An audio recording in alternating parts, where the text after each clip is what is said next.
아픔 앞에서 드리는 기도입니다. 지난주 금요일 날 여러분들 앞에 조금 히스기야를 설명을 드렸었습니다. 히스기야의 아버지가 아하스죠. 아하스가 정치적으로 중요한 결단을 했었습니다. 자기 위에 있는 나라 아수르, 그 큰 나라에 이제는 빌붙기로 했죠. 그리고 아하스가 그 아수르를 통해서 자기의 적, 어쩌면 대립하고 있었던 이스라엘을 치려고 합니다. 북이스라엘을 치려고 하죠. 아하스의 계획이 좀 이루어집니다. 그렇게 정말로 아수르는 그 나라들 하나하나를 깨뜨리기 시작하죠. 이스라엘을 치고 그 위에 있는 모든 나라들을 멸망시켜요. 하지만 유다는 어리석었죠. 아수르가 그 힘으로 끝까지 유다를 그냥 지켜보고 보호해줄 리가 없습니다. 아수르는 이제 그 힘을 그 아래쪽 유다까지 쳐들어 내려오기 시작합니다. 히스기야 때 그래서 어려움이 많았어요. 예루살렘이 포위된 아픔입니다. 오늘 이 기도가 드려지는 것 38절 등에 보면 시작할 때 히스기야가 병들어 죽게 됐대요. 그리고 열왕기 하의 말씀을 보면 히스기야가 묻죠. 우리가 삽니까? 내가 삽니까? 이스라엘 전하는 아니 하나님 말씀하신다. 너 이제 집을 정리하라고. 집 정리하고 이제 일어나지 못한다는 소식을 이 히스기야가 듣습니다.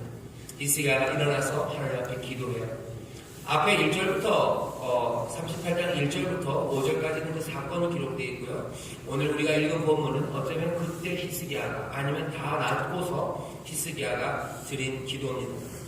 이 기도를 보면서 우리는 아픔, 그 질병, 특별히 그 죽음 앞에 선 사람들이 어떻게 기도하는지를 보면서 우리의 기도가 좀 달라지기를, 그리고 특별히 아픔을 대하는 우리의 태도가 달라지기를 기대하며 이 말씀을 읽고 또 이 말씀을 전합니다. 10절서부터 20절까지가 기도인데요. 기도는 두 부분으로 나뉘어져 있어요. 10절서부터 15절까지는 어쩌면 슬픔과 그리고 그 인생의 쓴맛 앞에서 그것들을 토로하는 애가, 슬픔의 노래가 15절까지 있습니다. 16절서부터 20절까지는요. 치료를 위한 간구에 하나님 나를 고쳐달라고 구해달라고 기도를 하며 간청을 하죠. 그리고 어느샌가 그 간청의 기도 안에는 치료가 임했다는, 또 임한다는 확신이 거기에 들어가기 시작합니다. 오늘 이 말씀을 읽으면서 우리가 몇 가지 이 기도 가운데 생각할 게 있습니다. 먼저는 이 기도를 보면 히스기야는 분명히 알아요. 자기를 아프게 하신 이는 하나님이라고 말합니다. 병의 이유들이 많죠. 질병의 이유들, 원인이 되는 것들이 많습니다. 얼마 전에 목동에서 신생아들이 많이 죽었어요. 아이들이 죽게 된 그 아이들은 원래 태어날 때부터 좀 어려웠던 아이들이죠. 중환자실에 있었던, 신생아 중환자실에 있던 아이들입니다. 인큐베이터에 들어가 있고 특별한 도움이 필요한 아이들이었습니다. 그 아이들이 갑자기 몇 명이 순식간에 죽어나갈 때 사람들이 두려워하죠. 뭐가 이랬을까? 요새는 과학이 발달하고 의학이 발달해서 아이들이 왜 그렇게 어려운 상황에 처하고 그렇게 손쓸 틈도 없이 그렇게 생명을 잃었는지 그 원인을 하나하나 밝힙니다. 제가 들은 이야기로는 무슨 바이러스래요. 사람들이 어떻게 치료할 수 없는 바이러스가 갑자기 그 아이들에게 옮겨가기 시작하면서 아이들이 그렇게 죽어갔다고 얘기하죠. 바이러스가 아이들을 죽는 게 맞아요. 하지만 여기 있는 이 말씀을 보면 이 말씀이 기록되는 이때 의학이 그렇게 발전되지 않았어요. 병의 이유가 뭔지를 모릅니다. 여전히 우리도 지금 의학적으로 이유들을 찾을 수 있지만 여전히 우리도 여기 있는 이 말씀처럼 히스기야처럼 이야기할 수 있어요. 아프게 하신 이는 하나님이십니다. 바이러스 막으실 수 있죠. 하나님이 모든 것들을 주관하시는 게 분명합니다. 그렇다면 여전히 히스기야가 의학이 발전되지 않았기 때문에 히스기야가 이 이야기를 하는 것만은 아닙니다. 지금은 의학이 발전됐기 때문에 여기 있는 이 말들을 우리가 다 무시할 것도 아닙니다. 히스기야가 말한 것처럼 아프게 하신 이는 하나님이에요. 이 말은 12절에 이렇게 되어 있습니다. 주께서 끊으셨대요. 주께서 나를 그 틀에서 끊는 것처럼 끊으셨답니다. 배틀에서 끊으시는 거예요. 여기 혹시 우리 권사님들 중에서는 배를 짜신 분이 있으셨는지 있으실 겁니다. 어렸을 때 배를 짜고 그죠? 앉아서 드라마 같은 데 찰컥찰컥 하면서 천을 만들죠. 북이 왔다 갔다 날아가게 돼요. 팽팽하게 잡아놨던 그 실들이, 날실과 시실, 그것들이 팽팽한 그곳이 누군가 툭 자르면요, 그냥 툭 하고 떨어지겠죠. 주께서 나를 그렇게 툭 하고 떨어뜨리셨다는 거예요. 김훈이라고 소설가, 그분이 쓴 책들 중에 자전거 여행이라는 책이 있습니다. 거기 보면 꽃들 이야기를 꽤 많이 했던 게 기억이 나요. 거기 보면 그런 구절이 있었습니다. 모란 꽃들이 떨어지는 모습들이 참 다양한데요. 모란 꽃은 툭 하고 떨어진대요. 그냥 툭 떨어진답니다. 아마 그런 느낌이에요. 툭 떨어져요. 슬픔이 그렇게 다가옵니다. 그리고 그 아픔, 그것들은 하나님이 그렇게 하셨대요. 히스기야가 얘기합니다. 주께서 나를 틀에서 끊으시리니 나의 명이 조석 안에 그냥 사라진다. 내가 아침까지 버티고 그렇게 고생 버텨보려고 했지만 주께서 사자같이 내 뼈를 꺾으신대요. 아프시게 하는 이는 하나님이시라고 히스기야는 말합니다. 잔인한 것 같죠? 잔인해 보여요. 하나님이 나를 아프시게 합니다. 하지만 우리가 또 놓칠 수 없는 확신이 하나 있어요. 하나님은 우리를 사랑하시고 돌보신다는 확신입니다. 하나님이 우리를 돌보시고 사랑하시기 때문에 우리 아픔에 하나님이 전혀 책임이 없으시다라는 그 말을 우리는 할 수가 없어요. 하나님이 책임 없으시다는 그 말로 이 아픔이 완화되는 것도 아닙니다. 우리가 하나님의 사랑과 그 돌보심을 우리가 확신하고 있는 것, 이것도 흔들리지 않습니다. 히스기야는 이 확신 가운데서 이 어려운 상황 앞에 있는 겁니다. 여기 38장 3절에 보면 히스기야가 그렇게 얘기해요. 내가 진실과 전심으로 하나님을 향하여 행했대요.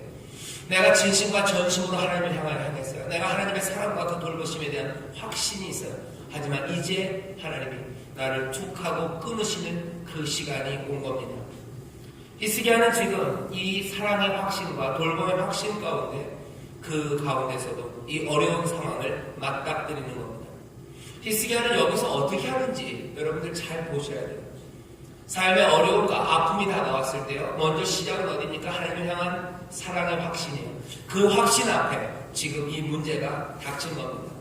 히스기야는 어떻게 합니까? 놀랍게 히스기야가 하는 일은 이제 이 아픔의 결과가, 이 질병의 결과가 죽음이라 할지라도 그것들 몽땅을 다 포함해서 이 해결하기 어려운 문제를 몽땅 다 하나님의 손에 맡깁니다. 이 문제가 왜 병이 나에게 주어졌는지, 내가 진심과 전심으로 하나님을 향해 행하고 그렇게 걸어갔는데 내가 왜 이 젊은 나이에 이 질병에 걸리고 죽음의 소식을 들어야 되는지, 그 의문이 해결되지 않습니다. 설명하시지 않았어요. 하지만 그럼에도 불구하고 히스기야는 이 모든 것들을 하나님의 손에 맡깁니다. 오늘 이 기도를 보면 분명히 슬픔이 있어요. 눈물이 있습니다. 하지만 이건 이해할 수 있어요. 누구라도 죽음의 소식을 들으면 슬퍼하죠. 그리고 격정적이 됩니다. 마음에 쏟아지는 것들이 있어요. 그리고 영혼은 깊이 충격을 받습니다. 오늘 10편 10절에서부터 15절까지 있는 것들이 다 그래요. 여기 있는 말들이 너무 가슴 아픈 말들입니다. 내가 제비같이 학같이 지저귀는데요. 제비가 지저귀는 소리는 좀 기억이 나지만 학이 어떻게 지저귀는지 잘 모릅니다. 하지만 히스기야는 알았던 것 같아요. 학같이 지저귀어요. 굉장히 슬픈 소리로 학이 노래했던 것 같아요. 학이 우는 소리가 어억 하는 소리였던 것 같아요. 제비같이 조잘되며 어쩌면 학같이 어억대면서 비둘기같이 나는 슬피 운다고 내 눈이 쇠하도록 그저 악망하고 내가 눈물 가득해서 주를 바라보는 거예요. 눈물이 가득해서 눈이 작아집니다. 그리고 벅벅 우는 소리에 내 심장은 오그라드는 것 같아요. 슬픔과 격정, 그 충격, 그것이 있어요. 있습니다. 왜 없겠습니까? 이해할 수 있습니다. 하지만 히스기야는 이 모든 것 가운데서 이 일을 하나님의 손에 맡겨요. 그리고 하나님의 손에 맡긴다는 것은 끝까지 유지됩니다. 오늘 우리가 이 아픔 앞에서 드려지는 히스기야의 기도를 통해서 먼저 배워야 됩니다. 어떻게? 이 기도는 어떻게 시작돼야 됩니까? 하나님이 잔인하시다서부터 시작하면 할 말이 없어요. 하나님은 이상하시다 거기서부터 시작하면 할 말이 없습니다. 히스기야는 어디서부터 시작해요? 하나님의 돌보심, 그 사랑, 그 확신 앞에 지금 이해할 수 없는 이 잔인함이, 그 아픔이 놓여진 거예요. 여기 이 문제를 어떻게 해결해야 되나? 히스기야가 택한 길입니다. 설명이 없어도, 그렇죠? 그리고 문제가 해결되지 않아도 적어도 히스기야는 이 모든 것들을 하나님 앞에 맡기기 시작합니다. 이건 이 기도에서도 분명하게 보이고요. 더 자세하게는, 더 분명하게는 앞에 있는 사건을 기록한 1절부터 4절, 3절까지 보입니다. 제가 1절부터 3절까지 잘 읽어보겠습니다. 38장입니다. 그 즈음에 히스기야가 병들어 죽게 되니 아모스의 아들 선지자 이사야가 나와 그에게 이르되 여호와께서 이같이 말씀하시기를 너는 내 집에 유언하라 내가 죽고 살지 못하리라 하셨나이다. 히스기야가 얼굴을 벽으로 향하고 여호와께 기도하여 가로되 여호와여 구하오니 내가 주의 앞에서 진실과 전심으로 행하며 주의 목전에서 선하게 행한 것을 추억하옵소서 하고 심히 통곡하니. 웁니다. 왜 눈물이 안 납니까? 하지만 여기 이 히스기야의 기도 가운데는 불평은 없어요. 그리고 분노도 없습니다. 하나님 앞에 화내지 않아요. 불평하지 않습니다. 눈물은 납니다. 아프기 때문에 가슴이 아파서 눈물이 나요. 몸도 아프고 가슴도 아파요. 아픔 앞에서 적어도 그 아픔 때문에 눈물 흘리고 그 아픔 때문에 가슴을 철렁대잖아. 그래서 소망이 사라진 것 같지만 적어도 여기 이 히스기야에게서 분노에 찬 불평은 없어요. 히스기야의 기도를 잘 읽어보십시오. 10절부터 읽어보면 10절 11절은 죽음이 뭔지에 대해서 얘기해요. 누구도 부인할 수 없습니다. 내가 말하기를 내가 중년의 의문부의 문에 들어가고 연연을 빼앗기게 되리라. 내가 어떻게 죽음을 택하는 거 아니에요. 내가 빼앗길 겁니다. 죽음이 적인 거 확실하고요. 강력한 힘인 건 맞아요. 내가 또 말하기를 내가 다시는 여호와를 배웁지 못하리니 생존 세계에서 다시는 여호와를 배워보지 못하겠고 내가 세상 범인 중에서 한 사람도 다시는 보지 못하리라. 죽음은 그렇거든. 이별입니다. 히스기야는 그게 뭔지 알아요. 그러면 말합니다. 내 거쳐 목자의 장막, 목자가 장막을 거둔 것처럼, 그죠? 목자들이 텐트를 걷습니다. 그냥 훅 하고 걷어요. 그렇게 걷는 것처럼 사라집니다. 그리고 그 배틀에서 그 배틀줄에 있던 씨줄, 날줄, 그것들이 끊어지는 것처럼 그렇게 끊어지는 거예요. 슬프며 낙담입니다. 하지만 여기 어디도 불평은 없어요. 불만은 없습니다. 게다가 더 가만히 보면요, 이 충격과 염려, 절망, 인생의 쓴맛, 이것들을 히스기야가 말하고 있지만 적어도 불평도 없고 후회도 없어요. 자기 염려는 없습니다. 내가 왜 이렇게 됐을까? 왜 나는 이럴까? 그런 얘기 없습니다. 슬픔과 눈물이라는 자연스러운 반응은 있습니다. 하지만 자기 비하 이런 거 없어요. 잘못된 죄책감으로 몸부림치지 않습니다. 내가 잘못해서 이러는가 보다. 괜히 이것저것 내 잘못을 찾으며 자기 비하하지 않아요. 자기 비하하지 않습니다. 그리고 어떻게 해요? 전적으로 자신을 하나님 앞에 맡겨요. 눈물은 납니다. 웁니다. 하지만 하나님 앞에 맡기고 하나님 내 삶을 보셨습니다. 거기까지 주가 하실 겁니다. 맡기는 거예요. 신실함입니다. 진실과 전심으로 히스기야가 살았던 것처럼 이 아픔 그리고 죽음의 통곡 이 앞에서도 히스기야는 진심을 다해서 그리고 전심으로 하나님 앞에 맡깁니다. 아픔 앞에서 드려지는 기도는 모든 기도와 마찬가지로 신실함을 요구합니다. 늘 주께 맡기고 살았으니까 그렇다면 그 아픔 앞에서도 주 앞에 맡기는 신실함이 요구되는 거예요. 아니, 정확하게 이런 종류의 신실함이 요구됩니다. 슬픔은 있고 눈물은 나지만 나를 비할 필요도 없어요. 내가 죄책감에 몸부림칠 필요 없어요. 하나님 앞에 맡기는 겁니다. 이건 참 어렵습니다. 하나님이 전능하시다는 걸 알고 우리가 부족하다는 걸 알면요, 매달릴 수밖에 없을 것 같아요. 하지만 여기 히스기야가 그렇게 매달리는 것과는 좀 다릅니다. 맡깁니다. 이 차이가 미묘해요. 아픔을 앞에 두고 기도하는 사람은 히스기야에게 배워야 되는 건 우리가 매달리기에 청원해요. 하나님 고쳐달라고 얘기합니다. 하지만 오늘 보면 히스기야는 그렇게 매달리진 않아요. 그 대신 맡깁니다. 이 차이가 뭔지, 하나님께 신실한 사람들이 아픔 앞에 내 삶을 하나님께 맡기는 것이 뭔지 그것들을 배우기 시작합니다. 이 맡기는 것이 이제 다른 것들을 만들어내죠. 죽음의 소식을 들었을 때 히스기야는 소망도 있어요. 충격과 염려만 있는 것도 아닙니다. 소망 가운데 기도합니다. 하지만 이 소망 가운데 드려지는 기도는 하나님의 의지, 하나님이 뜻하신 것, 그것이 최후의 결정이라는 아주 현실적인 인식을 가지고 있어요. 하나님이 정하실 거예요. 사랑의 하나님, 나를 돌보시는 하나님, 나를 이제 아프게 하셔서 나를 눈물 나게 하시지만 하나님이 결정하실 거예요. 그러니 어떻게 합니까? 소망 가운데 맡기며 기도하는 겁니다. 이게 현실적인 인식입니다.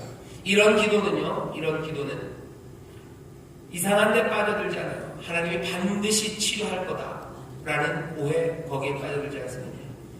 반드시 아니에요. 하나님 늘 고치셔야 됩니까? 아닙니다. 그럼 죽는 사람 하나도 없게요? 아니에요. 하나님 반드시 고치시는 거 아닙니다. 또 내가 간구하면 하나님이 원하지 않는데도 하나님의 뜻을 얻을 수 있을 거라고, 내가 하나님의 목을 비틀어서 내 원하는 걸 얻을 수 있다고 생각하는 그런 감정에 빠지지 않아서 하나님의 의지가, 하나님의 선하신 뜻이 그것이 최후의 결정이라고 인식합니다. 그게 하나님이 정하시는 대로 되고 그럼 어떡합니까? 하나님 앞에 맡겨요. 하나님 앞에 맡깁니다. 그럼 하나님에 맡기기 때문에 기도하지 않습니까? 아니요, 기도합니다. 눈물로 아릅니다. 눈물이 나는 거 멈춰야 됩니다. 아니요, 눈물은 나요. 마음은 흔들립니다. 그리고 하나님 앞에 고하는 거예요. 뭐라고 고합니까? 맡깁니다. 하나님 내 삶을 보셨습니다. 하나님의 선하심을 믿습니다. 하나님 나를 고쳐주옵소서. 하나님 나를 고쳐주옵소서. 하나님 앞에 소망 가운데 기도합니다. 안 고쳐주실 수 있다는 것도 알아요. 내가 하나님의 뜻이 아닌데도 그것을 뒤틀어 살 건 아니에요. 하지만 간구하는 거예요. 하나님의 뜻이 나에게 분명합니까? 그래도 맡깁니다. 내 모든 것들을 맡기며 기도합니다. 아픔 앞에서 우리는 그렇게 기도합니다. 적어도 히스기야는 그렇게 기도하고 있습니다. 오늘도 이 히스기야의 기도를 보면요, 우리가 배울 수 있는 거 하나가 있어요. 히스기야는 이 기도 가운데 어디선가 감사를 말하기 시작합니다. 인생의 아픔이라는 게 환영할 만한 일은 아닙니다. 그렇죠? 누가 아픔을 환영합니까? 아픈 게 좋아하는 사람 어디 있습니까? 환영할 만한 일은 아니에요. 하지만 이 아픔이 삶에 대해서 다른 것들을 보게 하는 것도 사실입니다. 여기 17절에 이렇게 돼 있어요. 보옵소서. 내게 큰 고통을 더하신 것은 내게 평안을 주려 하십니다. 하나님이 나에게 고통을 주셨어요. 나에게 평안을 주시려고 합니다. 하나님이 나를 여기서 고쳐주신다면 내가 큰 기쁨과 평안을 누릴 거예요. 하지만 고치지 않으셔도요, 나는 새로운 복과 은혜를 누릴 수 있습니다. 집을 정리하라는 소식을 듣습니다. 히스기야가 그랬어요. 여기에는 아니지만 여기에서는 그냥 유언하라 했지만 여라기하 보면 집을 정리하라고 그러죠. 그 이야기를 들으면 어떻게 됩니까? 사람들은 집을 정리하기 시작합니다. 뭐가 더 중요한 것인지 생각하기 시작하는 거예요. 뭐가 더 중요한가? 뭐가 정말 가치 있는 건지 깊이 생각합니다. 뭐가 더 중요한 건지 깊이 생각하기 시작해요.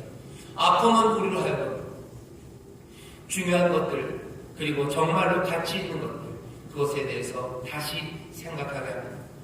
내 일상을 가족들과 함께, 사랑하는 이들과 함께 즐겁게 지낼 수 있다는 그 가능성이 우리에게 책임을 요구하고 또 그것들을 감당하라고 우리에게 짐을 지어주지만 일상 가운데 가족과 친구, 사랑하는 이들과 건강한 몸과 마음으로 살아가는 것이 얼마나 경이로운 특권인지 보게 됩니다.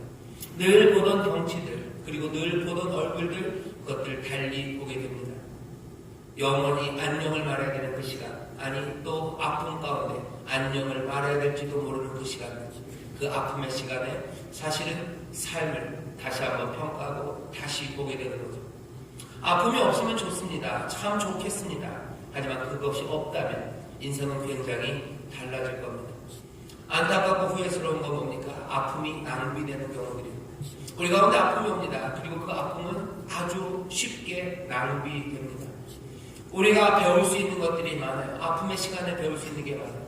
세상을 달리 보고 감사할 것들이 분명히 있습니다. 아플 때. 여러분들 아플 때 생각나는 거 많습니다. 뭐가 중요한지 다시 보는 거예요. 정말로 내 삶을 보람있고 가치 있게 만드는 것이 뭔지 보는 거예요. 아픔이 다가오면 눈물 나고, 아픔이 다가오면 내 몸도 힘들어요. 하지만 그것이 끝은 아닙니다. 정말로 내 아픔이 죽음 앞에 있는 마지막 아픔이었어도 거기에서 우리의 삶을 더 풍요롭게 만드는 게 있고요.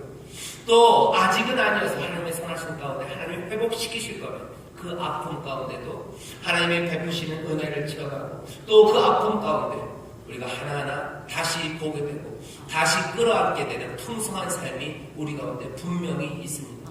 16절에 그래서 뭐라 그래요? 주여 사람의 사는 것이 이에 있고, 사람은 이런 것들로 삽니다. 이 아픔과 함께 살아요. 이 아픔으로 배우며 삽니다. 그러면 점점 감사하게 되는 겁니다. 놀랍게도 아픔이 우리에게 감사를 가져다줘요. 아픔이 우리의 삶을 보는 눈을 더 깊게 만들고요. 그리고 사람을 대하는 우리의 태도들을 달리 만듭니다. 우리 가운데 경제적인 어려움과 가난이 다가올 때가 있어요. 그것이 우리를 절망하게 하고 우리를 비참하게 만들고 우리를 못난 사람들로만 만드는 건 아닙니다. 그것은 아픔이 낭비되는 거예요.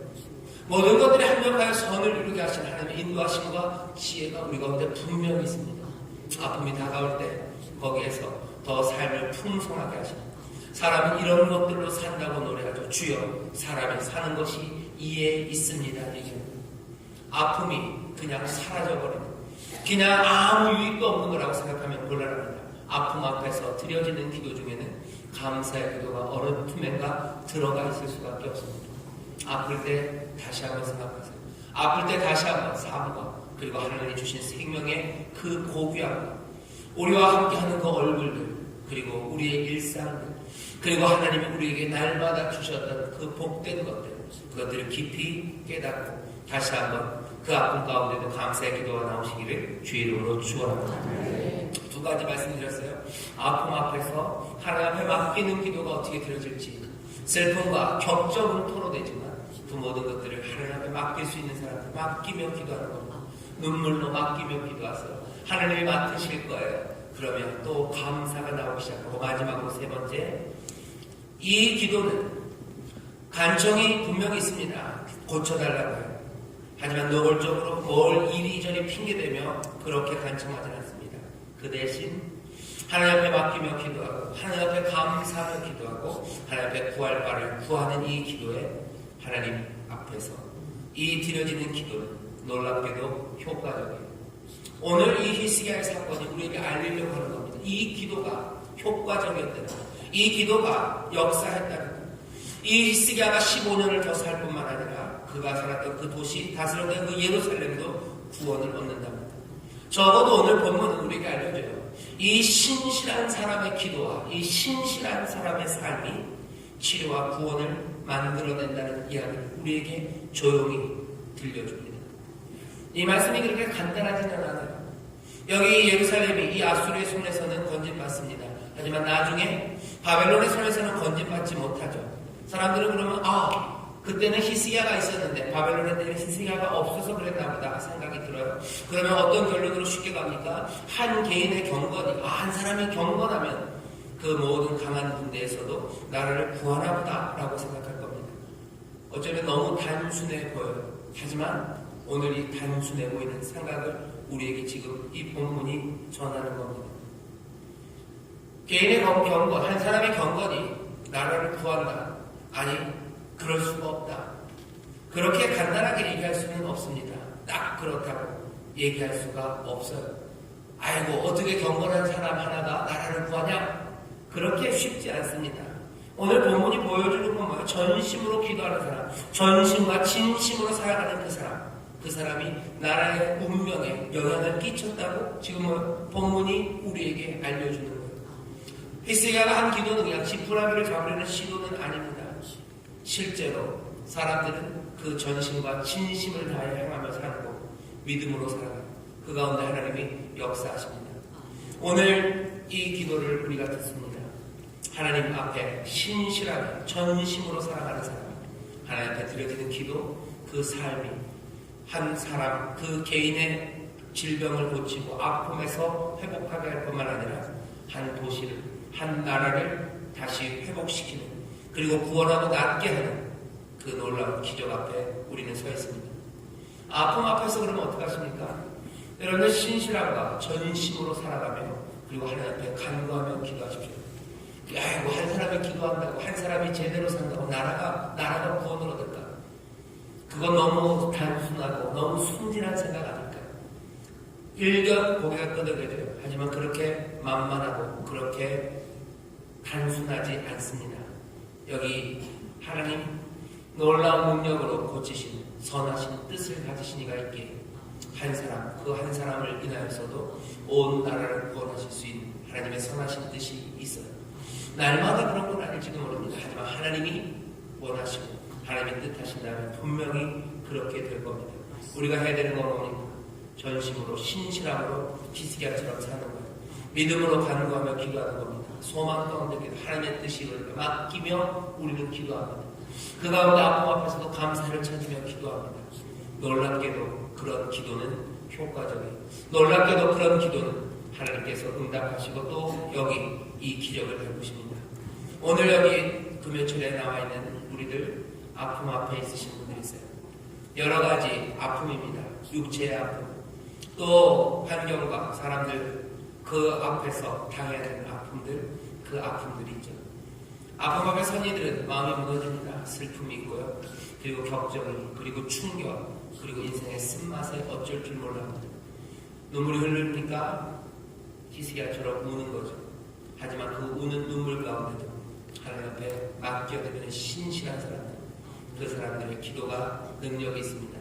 그리고 그 가운데 하나님 향한 감사는 그 가운데 우리의 삶은 더 풍성해질 것을 믿습니다.